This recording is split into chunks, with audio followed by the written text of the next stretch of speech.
Hello, welcome to Cinema Savvy, and welcome back to yet another movie review. We have contained so many movie reviews just in this week alone, and very shortly we'll be nearing the end of our slew of Academy Award nominated films. As I said, there was some that will probably fall to the wayside, some that have only been nominated for like one Academy Award, for example. I can't get to every single movie. Believe me, I've tried. I think I've done very well.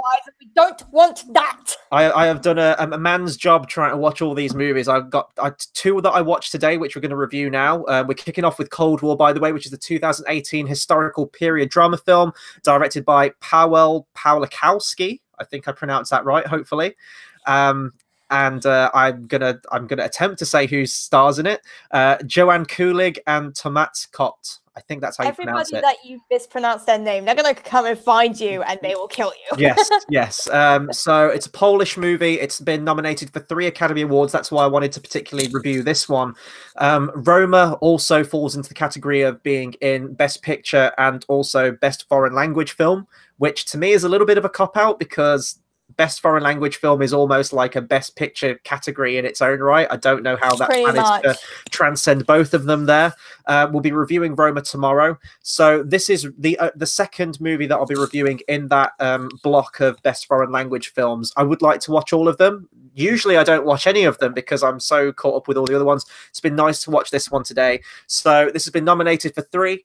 Best Foreign Language Film, Best Director, and Best Cinematography. So because it's been nominated for a bulk of them, I did want to give this one a fair shot. And it has been picking up a lot of traction.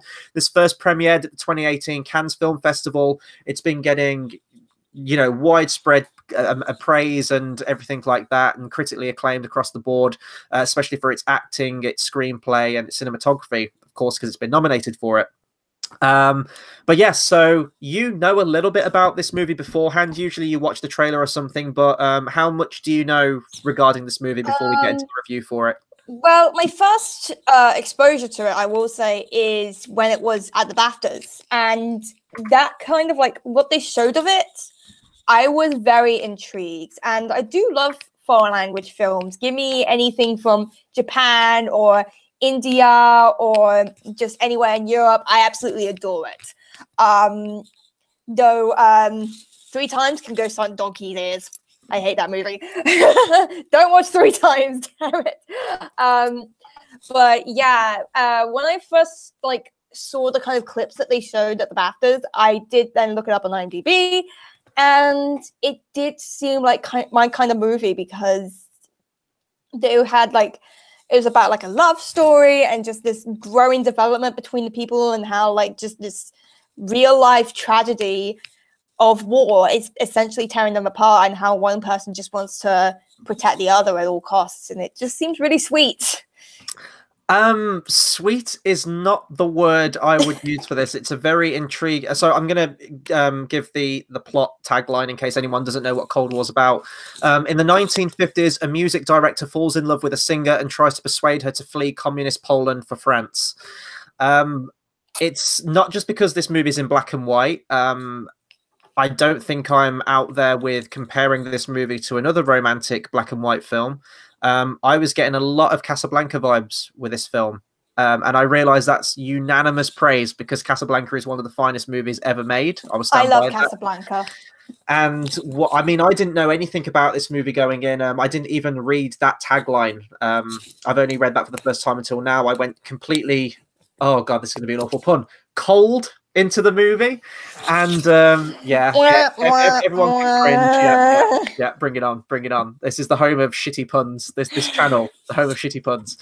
And I really didn't know what to think of it. It was a breath of fresh air watching a foreign film again. It's been so long since I've watched a foreign film that's exclusively in subtitles, and it was really nice. It was nice to get a break from the normal films I usually watch.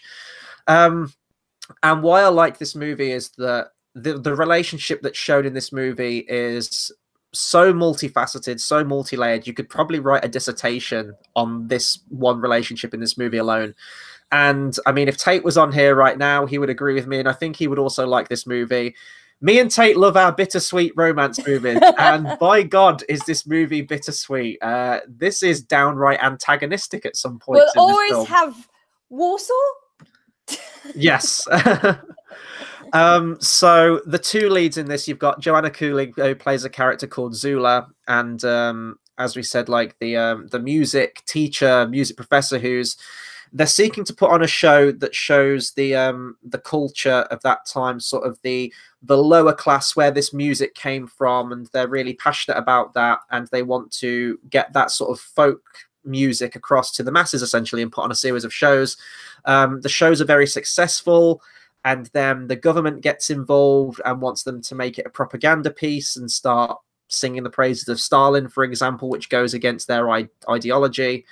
And he essentially just wants to run off with this singer who, as soon as he auditions, he's instantly drawn to her attitude, her go and get it attitude, and her free spirit, and everything like that. Essentially, there's that instant connection there.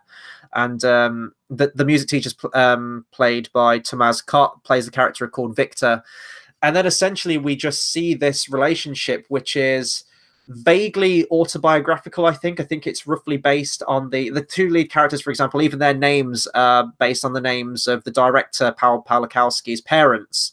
And I think their real life relationship, his parents, spanned over 4 decades. It was like sort of this will they, won't they kind of relationship. And that's essentially what this is.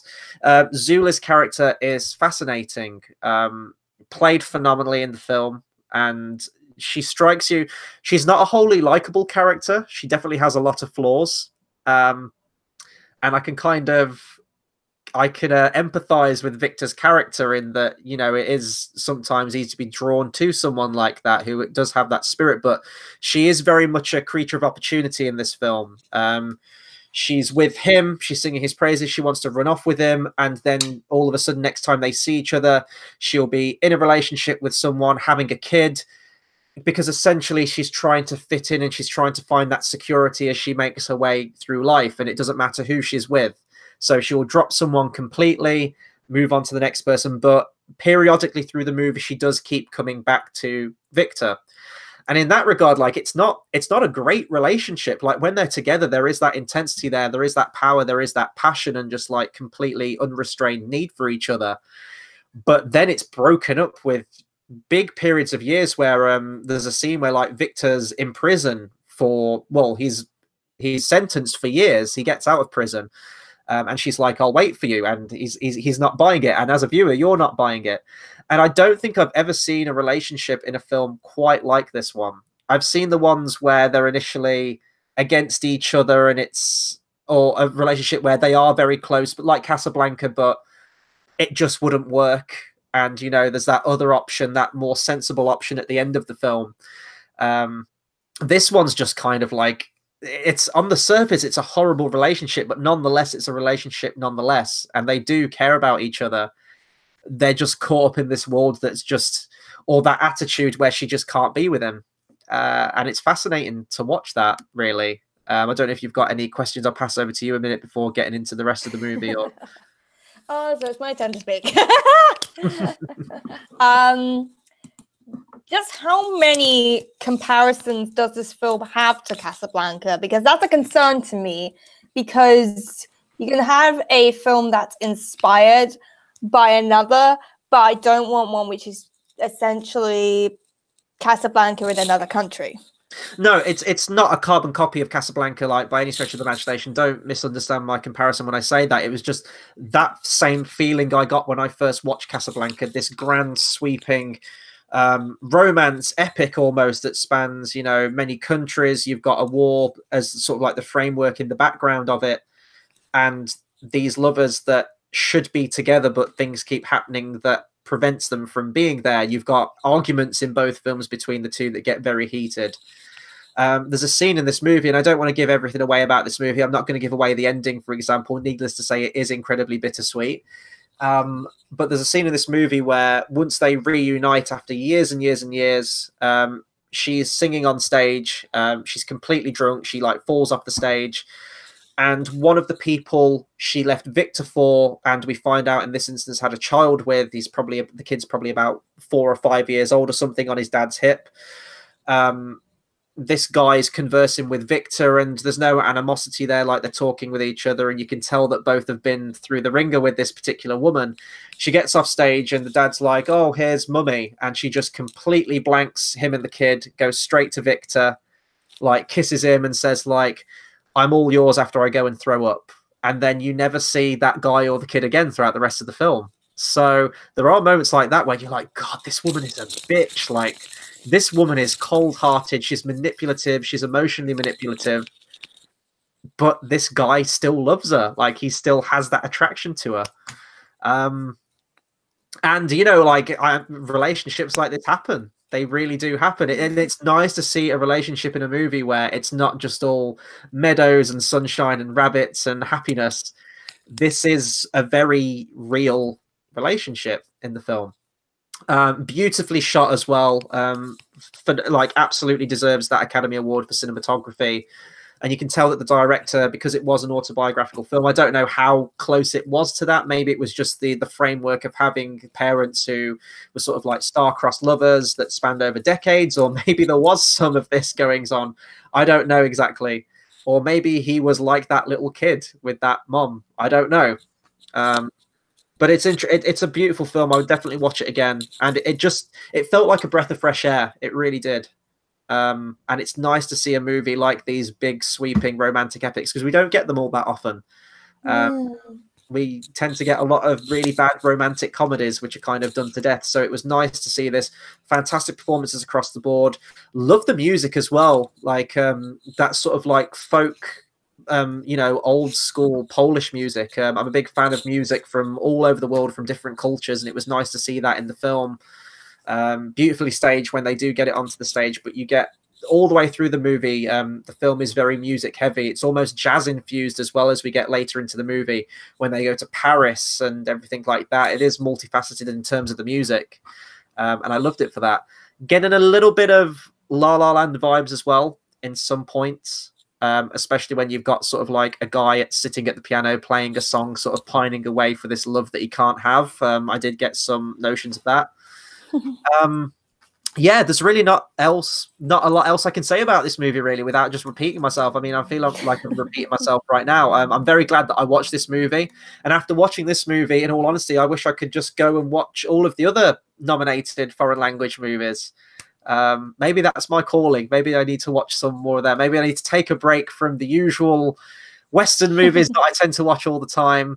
You know, just go and watch some, you know, take a break from the Avengers movies and Marvel and the Disney machine, and go and watch some movies like this with real heart to it and with a real message and something to say. And I definitely say that as well, because like my final year film was basically like world cinema, so we got to like look at different films, and it was a breath of fresh air to be able to look at some of these. So like, go and find a Bollywood movie because they make you so happy. Yeah. Don't watch this movie if you want to be happy afterwards, because you will not be happy after the end of this movie. Watch this with, and I'm not condoning alcohol here, guys, so don't misinterpret what I'm saying. Don't do drugs, kids. This is a kind of this is a kind of movie you need to watch in sort of like, you're not going to be able to, because they don't screen movies in places like this unless you turn your place into a place like this. You need to watch this in like a smoke-filled bar, dimly lit, glass of whiskey in your hand with ice. LA noir kind of. Very noir. You need, yeah, you need to kind of watch it in that environment, I think, or at least with that mindset. Channel that noir mindset as you watch this film, and you can have a very, very good time of it. I loved it. I loved it. I honestly loved it. And I really do hope it picks some up at the Academy Awards. I think it's got Best Foreign Language Film in the bag. I mean, I know I haven't seen all the others. I think it would be very unfair of Roma to win both Best Picture and Best Foreign Language Film. I mentioned this yesterday, how I think that, you know, you have Best Foreign Language Film, which is essentially like Best Picture for foreign language films, and then you have Best Picture, which is kind of like everything else, right? So I think it'd be very unfair if Roma takes away both. I mean, remember when they had the whole thing of like Best Film or Most Popular Film or whatever that was? Yeah, so I think what we're seeing with that, with the likes of Black Panther getting nominated, I think that's kind of the remnants of that, where they wanted to nominate some of these blockbuster kind of films that usually wouldn't get nominated, and then they backpedaled and said they wouldn't do that, but nonetheless we still have the likes of Bohemian Rhapsody and Black Panther getting nominated, which by rights are very much crowd pleasing popcorn films, which in other years wouldn't have seen the light of day getting a nomination. It's very different. It's an Oscar ceremony of firsts. We're seeing Netflix movies getting nominated, with the likes of Ballad of Buster Scruggs and Roma, and the first superhero film to be nominated for Best Picture. So it is historically important in that regard, the 91st Academy Awards. How many fuck-ups will happen on the night? I hope a lot. I really hope a lot. The fuck-ups are the best parts of the night. I mean, that's the best part of your streams. Yes, and that's a good segue than ever. So that'll do it for the review on Cold War. We still don't have times, I don't think, for when we're actually going live, but we're going live for the actual ceremony of the Academy Awards, which for us in the UK will be the Sunday night into the early hours of Monday morning. We'll have Pacific Standard Time and all the other different times on our social media links. That's on You'll Facebook, work it out on Google. Yeah, but we'll work it out. We're going to work it out in the group chat. We'll post it onto our social media links, so you can find those down below. Once again, still get your predictions into us. cinemasavvy podcast@gmail.com. First and second choice for each of the categories. Get those sent in to us before Sunday for a chance to be on a future episode. We're about to go live for one more movie review now, and then I only need to do one tomorrow, and I'm caught up with all the Oscar movies, so happy days. I'll see you in about 5 or 10 minutes, where we're going to be talking about Isle of Dogs. It's been nominated for Best Animated Feature. So until that next stream, we'll see you guys next time. Thanks for watching.